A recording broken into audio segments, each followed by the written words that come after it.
Hello, everyone, and welcome to PAVE's 112th virtual panel. My name is Tara Andringa, and I'm the Executive Director of PAVE. Today, we are excited to have a conversation about AVs and insurance. We've had some prior conversations about this topic, and today we're broadening that conversation in two ways. First, we wanted to talk to a state insurance officer to hear a public sector voice about how they're approaching this issue and challenges that they are facing. We also wanted to hear from stakeholders outside of the United States about how other countries are approaching this and lessons learned. With that, I would love to welcome our expert panelists who will bring a wide range of perspectives that will help us to understand the broad landscape of this topic.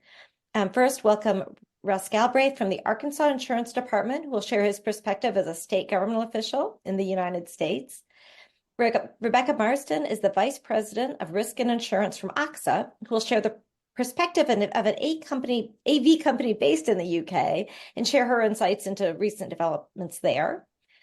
Tony Cotto is the Director of Auto and Underwriting Policy for the National Association of Mutual Insurance Companies, or NAMIC, who will share a national perspective of his members, which are insurance companies across the U.S. And Mike Nelson is the founder and chairman of Quant of Risk, also on PAVE's board, and he brings his unique perspective in understanding liability in the era of automated driving. Thank you all so much for joining us today. We have a lot to discuss. We also got a lot of questions from the audience from at least 4 different countries, so we'll include as many of those as we can get to. First, we want to lay the foundation of this conversation by helping the audience to understand a little bit about each of your perspectives at a high level. Russ, I would love to start with you. Since you're the first official from a state insurance department that we've had on a PAVE webinar, wanted to just start with a general question to kick us off. Insurance could basically cover anything, pardon the pun there, but wondered if you could provide an overview of the work that the Arkansas Insurance Department does and how you're thinking about the introduction of AVs onto Arkansas's roadways. Well, first of all, thank you for having me, and what a great honor to be one of the first insurance regulator on this particular webinar. So thank you very much. In Arkansas, our statutory and philosophical mission is to protect consumers, monitor and examine insurer solvency, and deter and prosecute fraud. That's in our mission. That's in our statute. We do that by protecting consumers. We approve rates and forms. We analyze and look at new products that companies bring in. We license agents. We license adjusters. And we hold companies accountable for their actions when it comes to how they treat consumers. From an insurance solvency standpoint, we have our financial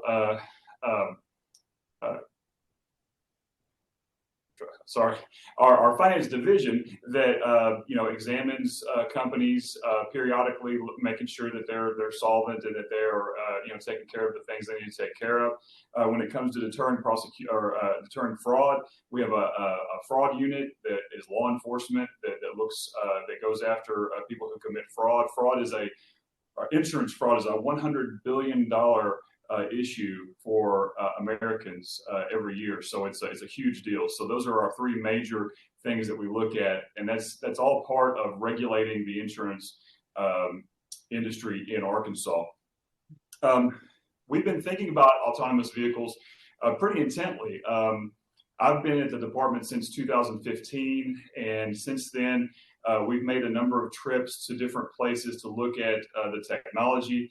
The NAIC, which is the National Association of Insurance Commissioners that all regulators are a part of, took a trip out to California to look at Google X's technology and their autonomous vehicles at the time.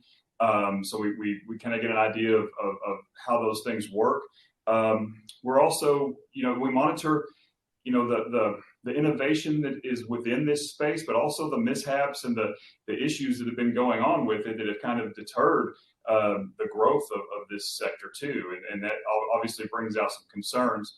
From our standpoint in Arkansas is a relatively, for your international viewers, Arkansas is a relatively small state. We've got about 3 million people. We're pretty rural. We've got a lot of hills and trees and that sort of thing. So there's not a whole lot of people out here testing the autonomous vehicles. That's out in Nevada and Arizona and places like that. But we do have a company you may have heard of called Walmart. And Walmart has been testing trucks in different areas, but also within Arkansas on a short drives with completely autonomous trucks. And so the legislature passed some things back in 2020 to allow for that type of stuff to happen. So we are in the mix. It's just we're relatively small when it comes to that compared to some of those larger states. Fantastic. And it's funny, so if you started in 2015, it's probably fascinating to see how much the landscape has changed in those 9 years. Absolutely. Tony, I want to turn to you.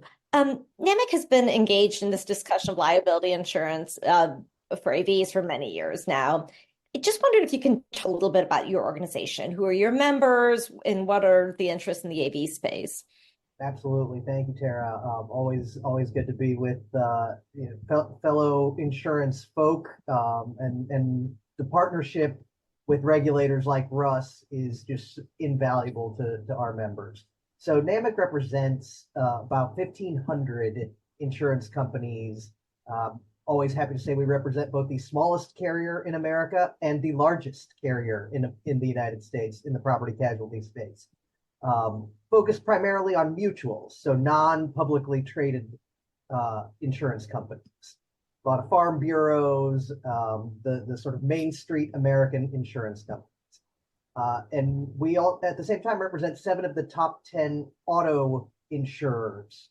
So chances are, in the future, if an automated vehicle is involved in a crash, it's going to involve a NAMIC member policyholder. Insurers are also looking at this as a business opportunity because in 49 states, if you have something on the road, it has to be insured. These vehicles are expensive, and when they're involved in crashes, those crashes are going to be expensive, and they're going to need appropriate coverage. So, one of the great untold stories, unfortunately, is how much the insurance industry over the last 50 years has done for road safety, and how much we continue to do for road safety and invest in road safety. So when we look at AVs from NAMIC's perspective, we're not anti-technology. We're not anti-AVs. We're not anti-development of any of this. But it needs to be done safely. It needs to be done in a financially responsible manner. And it needs to be focused on what can and cannot be covered and some of the dynamics of the Department of Insurance talking to the DMV, talking to the transportation cabinet in a state. Those are things that historically have been challenges. I know when I was a regulator in Kentucky, it would take me weeks to get a response from the DMV because they're going, well, who's the insurance department? I don't care. There's a lot of things that are going to be happening in this space, and I think happening more and more quickly as we hope that more and more government agencies can coordinate and get us all to where we want to be. I also think there's a little bit of, I don't want to pour cold water on anything, but in a real world scenario, like let's say all of the projections are right, and 10 years from now, there's 4 million AVs on the roads in the US. That's still fewer than 1% of cars. So how do we share the roads in a responsible way? And I'm sure Mike will speak to this some too. And like, what are the nightmares of liabilities when you have like a 4-car crash? One of them's an AV, one of them's an electric vehicle, and how do we figure out fault and who's paying for it? Like, these are all the unanswered questions that we're trying to help address. So hopefully we'll tease out some of that today. Absolutely. Thank you so much, Tony, and the great work that NAMIC's doing. Mike, and you bring incredible expertise as someone who's been focused on understanding the way that liability is changing. Can you, and quantum risk is also really unique. Can you talk a little bit about the work you do, quantum risk, what your focus is and your background? Sure. My background is I started my career off as an insurance claims adjuster and then an insurance executive, and then later on became a lawyer focused predominantly on the insurance world. What quantum risk is about, and that sprung from our work dealing with legal issues on these type of vehicles.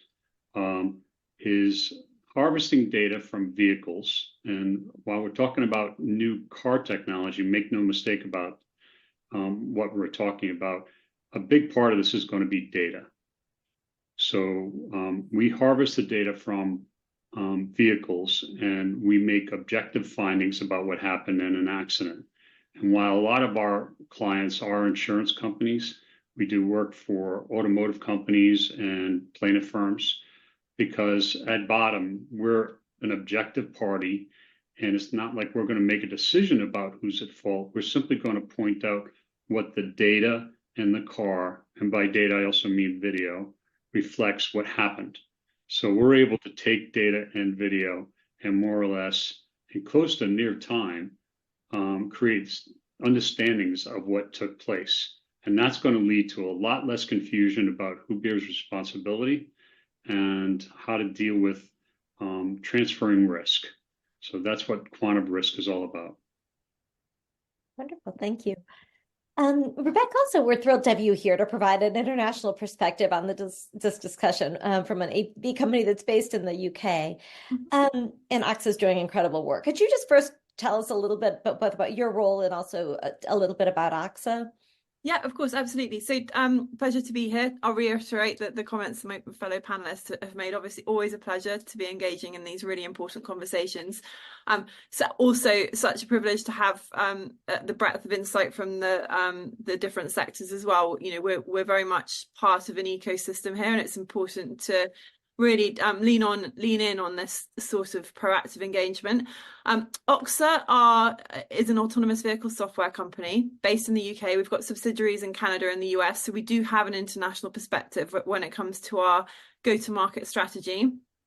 We are, as I said, a software company. We are developing software that is both domain and vehicle agnostic, meaning that our software platform is designed to safely drive a vehicle without a driver in a number of domains, many of which are already being deployed. So we've got a very significant customer demand in a lot of off-road use cases, so hub-to-hub logistics, airports, passenger shuttles around hospitals, shopping centres, etc., on semi-private routes, as well as some mixed public highway deployments.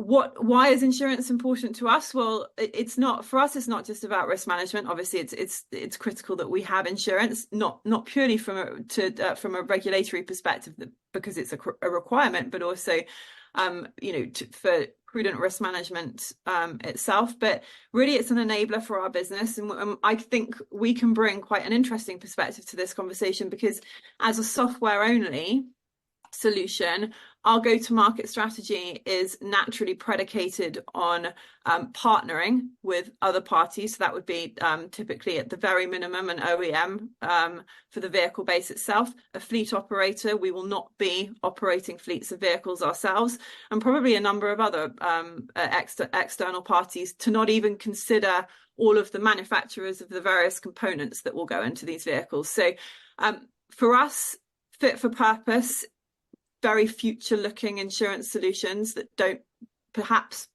haven't to date been considered are going to be very important to enable our route to market, to make sure that we can scale, that we can continue to integrate with our partners, and that we can really bring this technology to market in a meaningful fashion.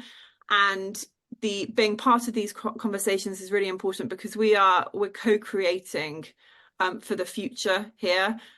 There is, and I know this conversation is going to be, we're going to be pinned down on a few aspects of where we see, the regulatory requirements at the moment, some indications that we're seeing out of the UK, for example, in terms of what future legislation might look like. In a nutshell, it's still evolving. So we have this really incredible opportunity at this point in time to help inform some of those decisions and make sure that we are part of the solution, to make sure that we all end up in the future that we hope to see in hopefully not too many years' time. So that's our perspective. Insurance is really important to us. I lead those conversations within AXA with our customers, with regulators, with our insurer partners, And it's very much a collaborative exercise. Wonderful. Thank you so much for that overview. Next, when we're talking about insurance and AVs, it's obviously critical to understand liability. We've talked about liability in human drivers for 100 years, but automated driving really brings new considerations. I would love to have a conversation if you know, each of you could describe how your organization is thinking about liability in the context of AVs. Russ, I'd love to start with you kind of from the public sector perspective. How are you all Sure. looking at it? Yeah, obviously it's a very complex and still relatively unknown. We're assuming a lot of things because this technology is not widespread yet. The legislation that Arkansas passed in 2020 talked about liability when it comes to, say, vehicles that have been converted into a autonomous vehicle. So it left out, or it said, liability was not going to be effective for the original manufacturer of that vehicle if it was converted. So that's one aspect of it. The other is, we're dealing with people that are doing the traditional driving with the steering wheel and that sort of thing, and then you've got the autonomous, which is more of a software issue. I was looking at an article that said that 94 or a very high percentage of auto accidents come from driver, the driver making a mistake or whatever, not from necessarily brakes or tires or whatever. But we're still dealing with vehicles that are going to have those specific things going on, maintenance type issues. And so while it might not be a driver, because there is no driver, maybe there's an issue with the fact that somebody forgot to maintain the brakes, or the tires were low, or something to that effect. So there's so many different variables out there when it comes to that. And I kind of echo what I think it was Tony that said that trying to unravel an accident and figure out who's liable for what and what was the cause of the accident is such a complex thing right now. And then you throw into the mix the possibility of cyber type situations where somebody might have hacked into one of these vehicles and caused something. Now, where does the liability lie? There's just a lot of things. And so, while we're at that, I guess it still feels like we're kind of at the very beginning of all of this, because it's not as widely used, at least here in the United States so far. So it's one of those things that's going to be ever evolving. Yeah, I think you're right that we're at the beginning, and yet it's moving so fast. It's complicated. It's right. Tony, any comment on that from the industry perspective? Sure. So we love states. We are a state-regulated industry. We believe in state regulation. We also believe in state and local authority when it comes to things like registration and licensing, operation. We can let the feds play all day with performance and safety and what kind of parts should be in the FMVSS, right? But when these things are on the ground and how they actually work and the laws that they need to follow, that's all local, and it should stay that way. That's our sort of core, operating principle. And when you start there, then you also have to appreciate that the tort laws are different from state to state. And we think that the states should continue, and those things should evolve through state processes the way they always have. You asked about some of the liability questions. Okay, so let's say you have one of these with a human driver in it, and they have a last chance to veer left or right. Well, was the 5 seconds long enough to change liability? I don't know. You also have, Russ mentioned things like upkeep and maintenance. I don't know who that falls on in terms of liability when there's no driver there to change the tire every so many miles, right? Is it whoever built the truck? Is it whoever, can you get rid of that liability by hiring a service contractor and saying, hey, you have to service my trucks every so often, and if you don't do it, it's on you. And invariably, I am a recovering lawyer, unfortunately, and the lawyers are going to be heavily involved here. And they're going to say things like, well, how did you memorialize the transfer of liability, right? Who signed a piece of paper saying I'm playing with it with my joystick back at headquarters and I'm controlling it, but I'm not liable. The company is liable, or whoever built that part that went wrong was liable. Oh, I got a piece of paper here that says it. I don't know how those are going to hold up. I'm sure Michael have some views on that, on how valid that's going to be, but and Rebecca probably as well from the experience. But those are some of the things that we're starting to think through as an insurance industry when we say, okay, well, we're going to be covering these cars, and we're going to be covering the people that are involved in crashes with these cars. Yeah, and Mike, I'd love to bring it. You mentioned obviously data and video monitoring. Could you talk a little bit about that relationship? What access do insurance companies have to that kind of data collected in AVs? Yeah, so as a start, I think it would be good for the people in the audience to recognize that we're actually talking about two different types of vehicles. So people use the term autonomous a little too loosely. So right now we are experiencing a lot more growth in assisted driving, or what's called ADAS related features in cars, as opposed to autonomous or self-driving, which is the human beings not driving.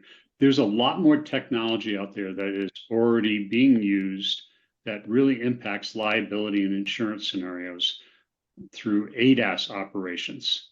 So for instance, the minute, I'll just use one company by name, but not to pick on them. The minute a Tesla has an accident, provided it's in the right cell zone, meaning there's cell coverage, data is transferred, and the accident has to be significant enough, but the data is transferred almost immediately from the accident, from the car to a cloud, and that includes the video and the data associated with the event. Not just 5 seconds. We're not talking about what's called black box data, or more technically speaking, what's called EDR data. EDR data is very limited. It's 5 seconds long and only captures about 20, 30 signals. By contrast, this automotive data that I'm referring to is recorded at thousands of a second, and it's recording things that human beings would not know, like what was the car thinking, what systems were in place, why was the car reacting the way it was. And the insurance industry is very quickly starting to figure out that the data and the video about those events are incredibly important. But even more significantly now, customers are able to access their own data under the data privacy laws, and they can request that data, and they get it in about an hour or so. So picture the customer showing up to the claim reporting stage and already has video and data belonging to this accident. And a lot of them will say, not my fault, and have either a convenient memory, or they really don't understand what happened. And sometimes we can see in the data on thousands of a second basis when the car did something wrong, or when the consumer says, I was doing this and they really weren't. And what we do is we marry the video and the data together to create this accurate representation of what took place. And it's really changing the dynamics of what happens in the claims process. And as we further evolve down this pathway, where a lot of the fights or we'll call risk transfer, but they're really fights between insurance companies and sometimes the plaintiff bar, is things like driver versus driver. Who ran the stop sign? Who had the red light? Who made the move left of center? Those things are all right now a verbal account that's reported to the police. The police write it down. Very rarely do they get it right. And a lot of times it's all based on subjective evidence. So this is going to eliminate the need for police to write those narratives. It's going to eliminate the need to interview these people to a large degree. It is going to cut down on fraud, and it will eliminate a lot of questionable liability claims that insurance companies find themselves in, where they feel like they have to pay a claim just to avoid litigation. So again, when I said it's data, and it's really important to understand that this data is out there now, even in plain old cars. If your car has a camera behind the windshield and right behind usually the rear view mirror, it's recording data. And those cameras, many cars now, somewhere between 8 and 14 cameras, are recording data. So you can take that data and address all the problems that Russ talked about. And it also can protect those people that make these components and promote safety from the standpoint of what was working, what wasn't. And I'll just end with this one point. The question, and I see it's later on in some of the questions you're going to ask, are these vehicles safe enough? The best way to determine whether or not a car is safe is to look at when the technology doesn't work. And in the automotive industry, in the engineering circles, that's called an edge case. Well, the ultimate edge case is when a car has an accident. Not when the car might have thought something went wrong, but something actually did go wrong. So I'll stop there. But the best use case to determine safety and interplay between technologies is to look at the data that's going through the vehicles on a nanosecond basis. Very, very interesting. Yeah, thanks, Mike. In most of this, obviously, has been kind of talking about how the U.S. has been looking at this issue. So, Rebecca, would love to bring you in on this. Last fall, King Charles announced his proposal for an AV bill to establish a new legal framework for AVs in the UK. Curious what you can tell us about that proposal and specifically how it looks at this issue of liability. Of course. Yes. So the AV bill announced in 2023 was a huge milestone for the UK autonomous vehicle ecosystem, really making it quite apparent how far this sector has come and how rapidly it's evolving. Certainly, we've seen a really high level of engagement by the insurance sector post that announcement. What that AV bill is looking to ultimately work towards is some kind of defined liability across different parties. We expect to see that probably in 2025 to 2026 in the UK. It's very clear that the passenger in the vehicle, because they would be a passenger in an autonomous vehicle, and I want to make clear I'm not speaking about ADAS here, just for pure transparencies, and also not to get into that very grey area, as Mike quite correctly pointed out. That's highly nuanced. When we're talking about a fully autonomous vehicle requiring no manual interaction, it's very clear that the passenger will not be liable for an incident. The next step is starting to map out which respective party might be, to whom liability is assigned. Today, looking at AV deployments, really from a liability perspective, they're customized in terms of the risk relationship between the parties, and the risk attribution tends to be defined on a contract by contract basis. That is international. That is not a UK only feature. That's very much how these things are playing out at the moment. It is a commercial negotiation.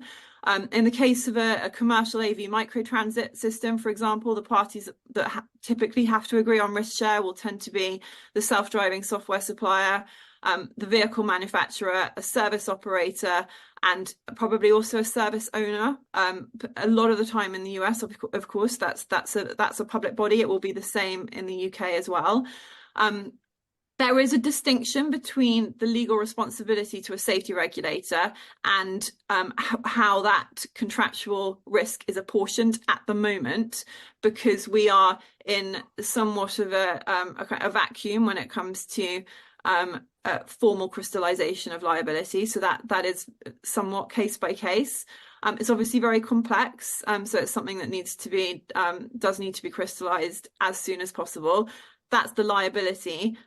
Just to be clear, probably for today's conversation as well, it's worth mentioning there is a difference between insurance solutions and ultimate legal liability, because that doesn't get too wedded to subrogation where that's relevant. If you're talking purely about an insurance solution, that is a different conversation about what the future fit for purpose insurance solution looks like. And agreed with Mike's comment around the ambiguity around insurer was, insurer responsibility is something that we want to avoid as a sector in the autonomous vehicle ecosystem. We do not want to be creating an environment where the insurance space is not comfortable. We want to make that as clear as possible.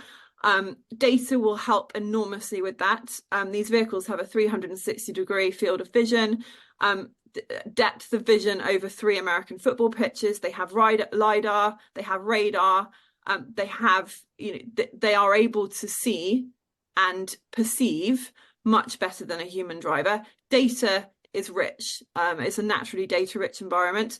There actually should be no dispute over what happened. I think that's agree entirely with Mike. There will not be lengthy conversations if people are willing to share data. There won't be lengthy conversations about what happened. That will be immediately obvious from the moment the incident happens. Then it comes down to whether the insurance pays out. Of course, absolutely critical that it does. What does that insurance solution look like? It's probably not the traditional model. We need to be looking at a systems thinking approach to this solution, looking at a holistic approach to risk, a single insurer ensuring an autonomous vehicle deployment irrespective of the cause of the loss, for example. And then, of course, you have the absolute legal liability, which sits behind the insurance solution. So that's how we're looking at it as OXO. We're not alone in that. It's acknowledged to be the forward-looking approach to insurance, obviously acknowledging that the liability needs to be established as well. And these are conversations that are very much live, very much ongoing, huge level of engagement from the insurance space internationally. So that's where we stand, and that's our perspective. Absolutely. Thank you very much. Really interesting perspectives. I just want to very quickly plug that PAVE UK is launching next Wednesday, February 21st in London. So we were really grateful for the incredible forward-thinking approaches of the UK. Want to turn it back. I'd love to hear from Russ and Tony and Mike about sort of how that differs from the approach that the US, so the framework in the US. Any of you want to address that? I'll hop in. I think it's important to remember not only the primacy of states when it comes to this stuff, but traffic codes. Traffic codes all around the country are built on an understanding that the person behind the wheel is performing dynamic driving tasks. A lot of the sort of proposed legislation, whether it's testing like they have in Arkansas, whether it's sort of, long flat roads that we've seen in places like South Dakota, Mississippi. We didn't have an AV bill here in Kentucky this session. A lot of them talk about dynamic driving tasks, and they're focused on what we sort of think is the wrong thing, right? It's not whether something is capable of being safe. It's whether it's been demonstrated being safe. So when you talk about the differences, I think the fact that there is no national traffic code is probably a big part of it. And honestly, I could see, we already are seeing ADAS works really well in some places and not in others. I think as we get to level 4s and level 5s, you're really, really good at going on a long, straight stretch of highway from the Walmart distribution center to the store. Now, what are you going to do when that store is 3 feet in 3 feet of snow in Bismarck, North Dakota, where there are no straight roads and everything is curvy and windy, right?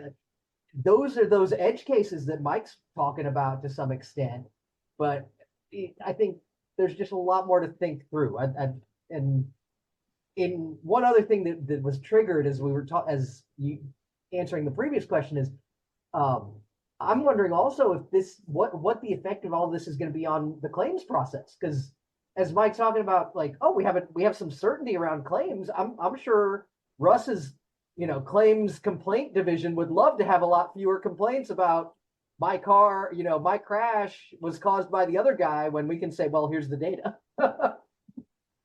Absolutely. Good point. We've had a lot of mentions. Everyone's been mentioning and I'm to my kind of clarifying for obviously is always has to be a part of every conversation, the difference between truly autonomous vehicles and driver assist features.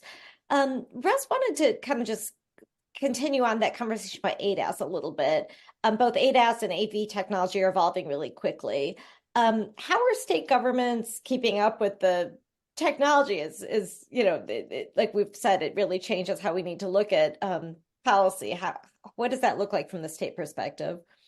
Yeah, I will say that the National Association of Insurance Commissioners is a great resource for us because I mean we are the NAIC, the regulators are, but they have a lot of resources when we get together and collaborate on things like big data and cyber and property and casualty with obviously autonomous vehicles and that sort of thing. There's a lot of information from multiple sources from multiple states that we use to kind of determine what direction we need to go, what we need to focus on when it comes to what insurance companies look like they're going to be doing. It's an interesting hybrid because we talk a lot about the departments of transportation who would be regulating the actual vehicles. We're looking at what the insurance companies are going to do and how they're going to react to this new technology and that sort of thing. So from that standpoint, we're a little bit on the outside when it comes to the technology aspect of it, but the insurance regulators and the departments are really good at collaborating with each other regarding things that are happening that are new, things that they're seeing in their states, and that sort of deal. So that's kind of how we do it. And obviously, too, trade groups like NAMIC and other trade groups, and then different conferences that we go to, things like PAVE, that sort of stuff is all very good and helps us keep tabs on where this is going. Interesting. Thank you. That's fascinating. Mike, one more question about data we've gotten from the audience. In terms of driver assistance, from the data that's collected from, like you said, most cars have cameras. What do we know about safety or the potential risks of cars with ADAS technology versus human drivers not using assistance technologies? Do you have any? I have some thoughts on that, Tara, if you want. So a nice organization to pay attention to is the Insurance Institute for Highway Safety. And they study things like how effective certain technologies are. And when we get into these higher end technologies, there's a lot of stuff that is pretty easy to understand. Backup cameras and backup warning systems. So IIHS says that's a clear winner. The data shows that this has dramatically decreased the number of accidents and the severity in those accidents. They're just beginning to pay attention to things like lane keeping assist and traffic aware cruise control, or what some people will call autopilot. Another organization that's really on top of this stuff is MIT, and you've had Brian Reamer speak, and this is the other end of the spectrum. The more you use these technologies to drive down the road while you're in, I'll call it autopilot, because that's a term people understand, the longer you rely upon that, the more likely it is that you're not going to pay attention. You lull yourself into a false sense of security. And I'll add the last part. There's this really important dynamic to this whole discussion of human factors. So the manufacturers put in all the literature, and it's in some of these laws, including the UK law that's been talked about, that human beings are responsible to oversee the vehicle. It takes about 2 seconds for a person who's involved in any kind of an accident to start to size up the issue of, oh my God, I'm having a problem. This is a different event than I expected. And then to formulate a plan, that's even more time, and then to execute on that plan. So in many of these accidents, while the manufacturers, and I would say conveniently, say, this is not our problem, it's yours, you're responsible, they miss the point, intentionally or not, that human beings cannot do what's called a takeover response. They just can't. And if you add to that they're lulled into a false sense of security, more so. So we're going to, as we start to deal with legal liability, we're going to have to start to deal with the fact that human beings are not good safety drivers. And that's Mm. been borne out by a lot of good science. And so I'll end my point on that. Really interesting. Rebecca, this is a question that came in from the audience, actually from the UK, so I wanted to address it to you. It asks, how far should information sharing be mandated through regulation between AV developers and insurers? Yeah, it's a great question and something that we're working on, and will be part of the lobbying that our ecosystem will be doing with the regulator over the coming 12 months or so. That there is actually quite a significant appetite from people within the space that there is some kind of standardized level of minimum required data sharing. That there is not. The starting point is that it is not the desire of the ecosystem to share as little as possible. I think it's probably important to note that. The transparency is something that we all want very much for the benefit of everyone. The standardization and minimum requirements will be part of that conversation because, of course, it needs to be part of the conversation around building out a fit for purpose liability matrix. And starting to create future-proof regulations so that things like insurance can be built around that framework. So to date, there is nothing in terms of a standardization of minimum data sharing requirements. We certainly are working towards that being something that is implemented in due course. It's not a very straightforward answer because obviously there's a lot of conversation around how long data needs to be kept, what level of data needs to be kept from a pure kind of data storage perspective.